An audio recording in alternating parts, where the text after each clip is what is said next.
ഇവിടെ നമ്മൾ കാണുന്നത് സെൽഫ് സ്ലൗട്ട് എന്ന് പറയുന്ന ഒരു സെൻറ്റൻസ് ആണ്. എന്ന് പറഞ്ഞു കഴിഞ്ഞാൽ ഈ ഒരു വേർഡിൻ്റെ മീനിങ് എന്ന് പറഞ്ഞാൽ ഡോട്ട് ഇട്ട് കഴിഞ്ഞാൽ നമ്മൾ ഉപയോഗിക്കുന്നത് വസ് എന്നായിരിക്കും. അടുത്തത് ഇവിടെ ഡോട്ട് വന്നു കഴിഞ്ഞാൽ hello ലോയ്റ്റ് heute möchte ich über eine Erfahrung von mir erzählen.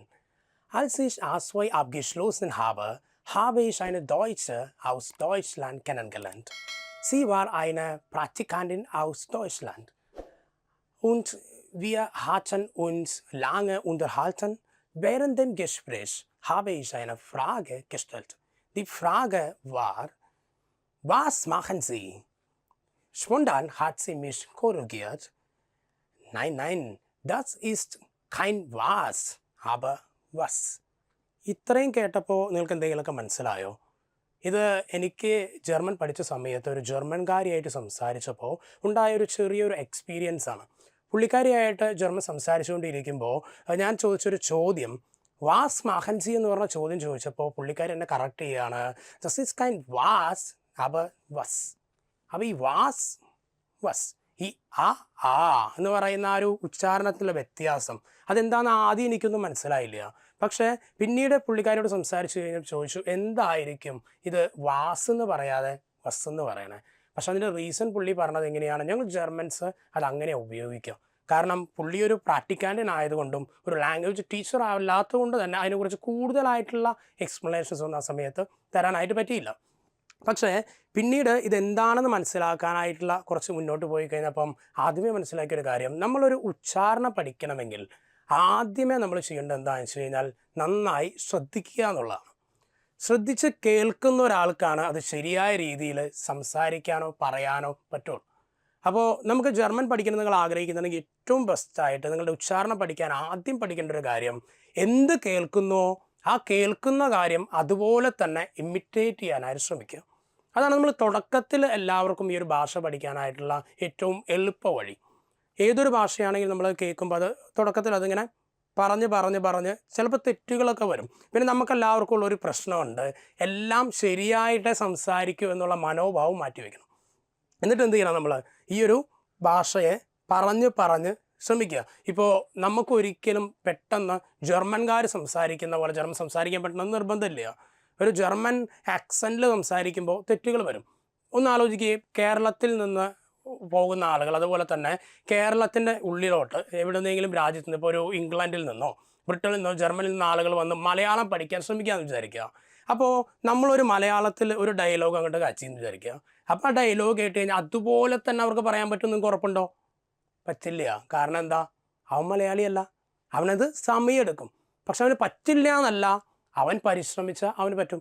അവനെന്നും ശ്രദ്ധിക്കുകയും മലയാളികളുടെ കൂടെ കൂട്ടുകൂടുകയും അവരുടെ കൂടെ ജീവിക്കുകയൊക്കെ ചെയ്യുമ്പോൾ പതുക്കെ ഗ്രാജുവലി അവൻ ആ ഒരു ഭാഷ പതുക്കെ ലിസൺ ചെയ്ത് അത് കേട്ട് അവൻ പറയാൻ തുടങ്ങും. ഇതാണ് ഒരു ഭാഷ പഠിക്കുമ്പോൾ നമ്മൾ ഉച്ചാരണത്തെ ശ്രദ്ധിക്കേണ്ട ആദ്യത്തെ ഒരു പാഠം.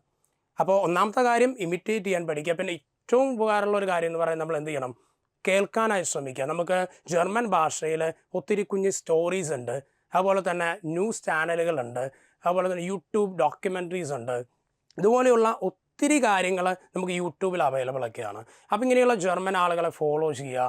അപ്പോൾ അങ്ങനെ ഒത്തിരി വഴികളിലൂടെ നമുക്ക് ജർമ്മൻ കേട്ട് തന്നെ പഠിക്കാൻ പറ്റുക. ഒരു കുഞ്ഞെ കൊച്ച് വീട്ടിലുണ്ടെങ്കിൽ ആ കൊച്ച് ഇങ്ങനെ പറഞ്ഞ് പഠിക്കണേ, നമ്മളവനെ ജർമ്മൻ ഗ്രാമറോ അല്ലെങ്കിൽ മലയാളം ഗ്രാമറോ പഠിപ്പിച്ച് കൊടുത്തിട്ടല്ലല്ലോ. അവനത് കേൾക്കുന്നു, ഒബ്സർവ് ചെയ്യുന്നു, കേട്ട് പഠിക്കുന്നു. അതുപോലെ തന്നെ നമ്മളൊരു കൊച്ചിൻ്റെ ഒരു മനോഭാവം നമുക്ക് ഉണ്ടാവണം. പുതിയൊരു ഭാഷ പഠിക്കുമ്പോൾ എന്തുവായി പറയുന്നത്, എന്നായി പറയുന്നത് എന്നൊക്കെ കേൾക്കാനും മനസ്സിലാക്കാനുമുള്ള ഒരു ക്യൂരിയോസിറ്റി എന്ന് പറയും.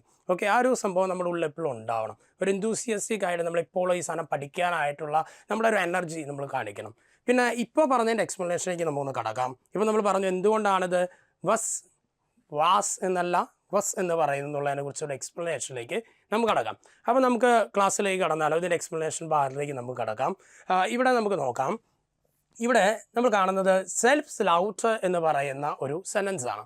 എന്ന് പറഞ്ഞു കഴിഞ്ഞാൽ ഈ ഒരു വേർഡിൻ്റെ മീനിങ് എന്ന് പറഞ്ഞാൽ മലയാളത്തിൽ നമ്മൾ പറയുന്ന സ്വരാക്ഷരങ്ങൾ എന്നാണ് ഈ ഒരു സെൽഫ് സ്ലൗട്ട് എന്ന് പറഞ്ഞാൽ. അതിൽ നമ്മൾ കാണുന്നത് നമുക്കെല്ലാവർക്കും സുപരിചിതമായിട്ടുള്ള 5 അക്ഷരങ്ങളാണ്. ഇംഗ്ലീഷിൽ നമുക്കറിയാം അല്ലേ, വൊവൽസ് എന്ന് പറഞ്ഞു. ജർമ്മനിൽ ഇതിനെ വൊക്കാല എന്നാണ് പറയുന്നത്. ഇത് നമ്മൾ ജർമ്മനിൽ ഉച്ചരിക്കുന്നത് ആ എ ഇ ഒ ഉ എന്നാണ് നമ്മൾ ഇത് ഉച്ചരിക്കുക.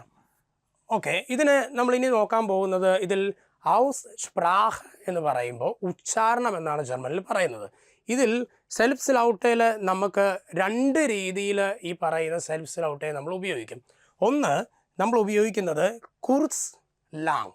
അതിനെക്കുറിച്ചുള്ള എക്സ്പ്ലനേഷനിലേക്ക് നമുക്ക് കടക്കാം. എന്ന് പറഞ്ഞാൽ ഇവിടെ ഞാനിവിടെ എഴുതിയിരിക്കുന്നത് ആ എ ഇ ഒ ഉ, ആ എ ഇ ഒ ഉ.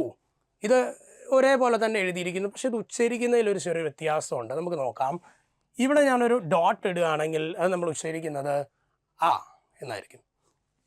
ഇവിടെ ഞാനൊരു ലൈനാണ് കൊടുക്കുന്നതെങ്കിൽ അത് ആ എന്ന് ഉച്ചരിക്കണം.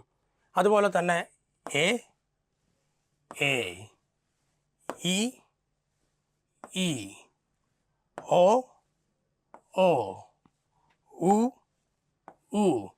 പെട്ടെന്ന് നമ്മുടെ മലയാള അക്ഷരമാലയിലേക്ക് ഒന്ന് കടന്നു പോയിട്ടുണ്ടാവും അല്ലേ? പക്ഷേ മലയാള അക്ഷരമാലയിലുള്ള സ്വരങ്ങളൊക്കെ തന്നെയാണ്. അപ്പോൾ ഈ ഒരു 5 സ്വരങ്ങളാണ് നമ്മൾ ജർമ്മൻ ഭാഷയിൽ സ്വരാക്ഷരങ്ങൾ എന്ന് നമ്മൾ പഠിക്കുന്നത്. ഇനി ഇതിൻ്റെ അടുത്തൊരു കാര്യത്തിലേക്ക് നമുക്ക് കടക്കാം. ആ വെച്ചിട്ട് എവിടെയൊക്കെ ആ ചുരുക്കണം, എവിടെയൊക്കെ ആ നീട്ടി പറയണം എന്നുള്ളതിൻ്റെ ഒരു ചെറിയൊരു എക്സ്പ്ലനേഷൻസും കുറച്ച് വേർഡുകളും നമുക്കൊന്ന് പരിചയപ്പെടാം. ഇതിൽ നമ്മൾ ഈ കൊടുത്തിരിക്കുന്നത് നിങ്ങൾക്ക് പരിചയമുള്ള കുറച്ച് വേർഡുകളാണ്. ഈ വേർഡിൽ ഈ ആദ്യം എഴുതിയിരിക്കുന്ന നമ്മൾ ഓൾറെഡി ഇവിടെ പറഞ്ഞു കഴിഞ്ഞു. അത് നമ്മൾ ചുരുക്കി പറയേണ്ടതാണ്. എങ്ങനെയാണ്? ഇത് ഷോർട്ടായിട്ട് നമ്മൾ ഉപയോഗിക്കുന്നതാണ്. ഇത് നമ്മൾ എങ്ങനെ വായിക്കും? ഫസ്റ്റ് വൺ, ഇവിടെ ഡോട്ട് ഇടുകയാണെങ്കിൽ നമ്മൾ എങ്ങനെയാണത് ഉപയോഗിക്കുക? ഡോട്ട് ഇട്ട് കഴിഞ്ഞാൽ നമ്മൾ ഉപയോഗിക്കുന്നത് വസ് എന്നായിരിക്കും. അടുത്തത് ഇവിടെ ഡോട്ട് വന്നു കഴിഞ്ഞാൽ ദാങ്ക്. ദാങ്ക് അല്ല, ദാങ്ക്. The next one, ലാങ്സാം. ലാങ്സാം എന്ന് പറയരുത്, കാരണം അവിടെ ആ എന്നുള്ളത് ഷോർട്ടാണ്. നമ്മൾ ലാങ്സാം എന്ന് പറയും. ഇനി അടുത്തത് ഇവിടെ കൊടുത്തിരിക്കുന്നത് എല്ലാവരും സുപരിതമായ ഇംഗ്ലീഷ് വേർഡാണ്. ഇൻ്റർനാഷണൽ എന്നൊക്കെ വേണമെങ്കിൽ വായിക്കാം, പക്ഷേ ജർമ്മൻ ഭാഷയിൽ നമ്മളത് വായിക്കുന്നത് ഇൻ്റർനാഷ്യോണാൽ എന്നാണ് വായിക്കുക. എന്ന് പറഞ്ഞാൽ ഈ ആരവിടെ ഒരു ലൈൻ വരികയാണ്. അപ്പോൾ നീട്ടി വായിക്കണമെന്നാണ് ഉദ്ദേശിക്കുന്നത്. അപ്പോൾ എങ്ങനെ വായിക്കാതെ ഇൻ്റർനാഷ്യോണാൽ. അടുത്തത് കൊടുത്തിരിക്കുന്നത് നാമ. ഓക്കെ, നാമ എന്നാണ് വായിക്കേണ്ടത്. അവിടെ നമ്മൾ ആ നീട്ടി വായിക്കണം. അടുത്തത് ഫ്രാഗൻ. ഫ്രാഗൻ എന്ന് പറയുമ്പം ചോദ്യങ്ങൾ അല്ലെ, ക്വസ്റ്റ്യൻസിനെയാണ്. അപ്പോൾ ഇത് ആ എന്നുള്ളത് നീട്ടി വായിക്കണം. അപ്പോൾ നിങ്ങൾ കണ്ടു കാണുക, കുറച്ച് എക്സാമ്പിൾസ് കണ്ടു. ഇതെങ്ങനെയാണ് നീട്ടേണ്ട ചുരുക്കുന്നതൊക്കെ ഇനി വരും ക്ലാസ്സുകളിൽ നമുക്ക് കേൾക്കാം. അതുപോലെ തന്നെ നമുക്ക് അടുത്തൊരു എക്സാമ്പിൾ എയിലേക്ക് പോകാം. എയിലെ കുറച്ച് എക്സാമ്പിൾ സെൻറ്റൻസുകളുണ്ട്. ഇവിടെ ആദ്യം കൊടുത്തിരിക്കുന്നത് കെന്നൻ എന്നുള്ളതാണ്. കെന്നൻ, കെ എന്ന് പറയുന്നില്ല, എ എന്ന് പറയുന്നത് ഷോർട്ടായിട്ട് നമ്മൾ ഉച്ചരിക്കണം. അപ്പം ഇത് കെന്നൻ, ഹെർ, മെൻസ്. ദ നെക്സ്റ്റ് വൺ എ എന്ന് നീട്ടി വായിക്കേണ്ടതാണ്. അപ്പോൾ നമ്മളെങ്ങനെ ഉച്ചരിക്കും? ഗേയൻ, ലേസൻ, ഗേബൻ. ദ നെക്സ്റ്റ് വൺ ഈ വെച്ചിട്ടുള്ള ഒരു എക്സാമ്പിളാണ്. ഇതിൽ ഫസ്റ്റ് പാർട്ട് നമ്മൾ ഷോർട്ടായിട്ട് ഇ എന്ന് ഉച്ചരിക്കുന്നു. ഇത് നമ്മൾ ഇ എന്ന് ഉച്ചരിക്കുന്നു.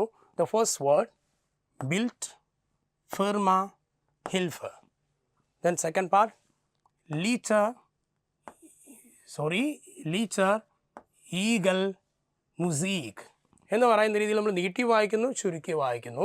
ദെൻ നെക്സ്റ്റ് വൺ ഓ എന്ന് പറയുന്ന ശബ്ദം, അതായത് ഓ എന്ന് പറയുന്ന വൊവൽ. ഈ ഒരു സ്വരാക്ഷരം എങ്ങനെ നമ്മൾ ഉച്ചരിക്കും? സെൽഫ് സൗണ്ട് ഉച്ചരിക്കുന്നതിൽ ഓ ഇവിടെ നമ്മൾ ചുരുക്കിയാണ് ഉപയോഗിക്കുന്നതെങ്കിൽ ഇവിടെ നമ്മൾ നീട്ടി ഉപയോഗിക്കണം. ഫസ്റ്റ് വൺ കോമൺ, ഹോബി, സോൺടാഗ്. സെക്കൻഡ് പാർട്ട് ടെലഫോൺ, ഫോൺ, ടെലിഫോൺ എന്നല്ല, ടെലിഫോൺ. ദ നെക്സ്റ്റ് വൺ വോ. വോ എന്ന് പറഞ്ഞു കഴിഞ്ഞാൽ എവിടെ എന്നുള്ളൊരു മീനിങ് ആണ്. നമ്മൾ പലപ്പോഴും ചില ചോദ്യങ്ങൾ നമ്മൾ ചോദിക്കുക അല്ലേ, വോ നൻസി, ഓക്കെ, വൊഹയർ കോംസ് ടു. അപ്പോൾ ഇവിടെ വോ എന്നാണ് നമ്മൾ ഉച്ചരിക്കുന്നത്. അപ്പോൾ ഓ എന്ന് പറയുന്നത് നീട്ടി ഉച്ചരിക്കണം. ദ ലാസ്റ്റ് വൺ വോനൻ, ഓക്കെ, നോട്ട് വോനൻ, വോനൻ. ദ നെക്സ്റ്റ് അടുത്തത് നമുക്ക് പോവാം. അടുത്ത ലാസ്റ്റ് വൺ ഈസ് ഹിയർ. ഉ എന്ന് പറയുന്ന ഒരു അക്ഷരമാണ്.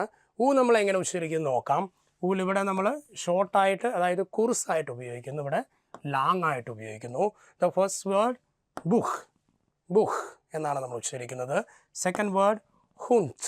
ഈ ഹുൻറ്റ് എന്ന് പറയുമ്പോൾ ഞാൻ അവിടെ ഉച്ചരിക്കുന്നത് ഡേ അല്ല, ടേ ആണ്. അതിൻ്റെ ടിപ്പുകൾ ഇനി വരും ക്ലാസ്സുകളിൽ നമുക്ക് കേൾക്കാം. ദ നെക്സ്റ്റ് വൺ ഈസ് ബുസ് എന്നാണ് ഉച്ചരിക്കുന്നത് എന്താണ്? ബുസ്. ഇനി ഇപ്പുറത്തെ പാട്ട് എന്തായാലും നമുക്കറിയാം, നീട്ടി തന്നെ വായിക്കേണ്ടതായിരിക്കും. ഹിയർ ബെറൂഫ്, ഊ എന്ന് നീട്ടി വായിക്കണം, ബെറൂഫ്. ദ നെക്സ്റ്റ് വൺ ഹിയർ ഷൂല്, ഊ എന്നുള്ളത് നീട്ടി വായിക്കുന്നു, ഷൂല്. ദ നെക്സ്റ്റ് വൺ ഹിയർ സൂഹൻ, നോട്ട് സുഹൻ, സൂഹൻ. ആൻഡ് ദ ഫൈനൽ ഹൗ ഫീഡർ സേൻ. നമുക്കിനി അടുത്ത ക്ലാസ്സിൽ കാണാം. അപ്പോൾ നിങ്ങൾ ശ്രദ്ധിക്കേണ്ട കാര്യം ഇതാണ്, നിങ്ങൾ ഇനിയും ഇതുപോലെയുള്ള ജർമ്മൻ പ്രൊനൗൺസിയേഷനുമായിട്ട് ബന്ധപ്പെട്ട ഔസ് സ്പ്രാഹയായിട്ട് ബന്ധപ്പെട്ട ക്ലാസ്സുകൾ കേൾക്കണമെങ്കിൽ സബ്സ്ക്രൈബ് ചെയ്യാൻ മറക്കണ്ട. നമുക്കിനി അടുത്ത വീഡിയോയിൽ കാണാം. ബൈ.